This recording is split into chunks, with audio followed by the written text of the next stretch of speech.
एक बार शादी के बाद पहली बार मैके आई बेटी जब वापस ससुराल जाने लगी तो माँ बाप ने उसे बहुत से तोहफे तोवाइफ दिए, जिसमें बाप ने बेटी को एक अगरबत्ती का पैकेट भी दिया और उससे कहा कि बेटी तुम जब भी नमाज पढ़ो या दुआ करो तो इस अगरबत्ती को जरूर जला लेना।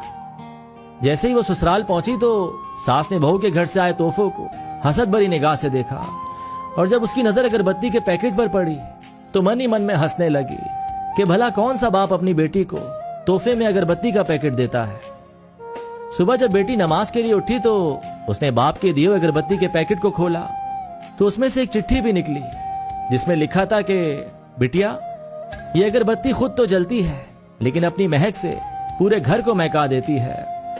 हो सकता है तुम कभी अपने शौहर से रूठ जाओ या किसी बात पर सास ससुर से नाराज हो जाओ, देवर या ननन की कोई बात तुम्हें बुरी लग जाए तो तुम मेरी दी हुई इस नसीहत को याद रखना, इस अगरबत्ती की तरह जलना।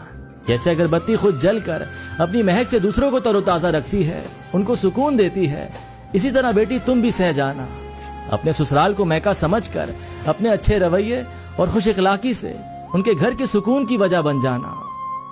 ये पढ़कर बेटी फूट फूट कर रोने लगी तो उसका शौहर और सास ससुर भी वहां पहुंच गए और पूछने लगे कि क्या हुआ। तो बहू ने वो चिट्ठी अपने शौहर को दे दी।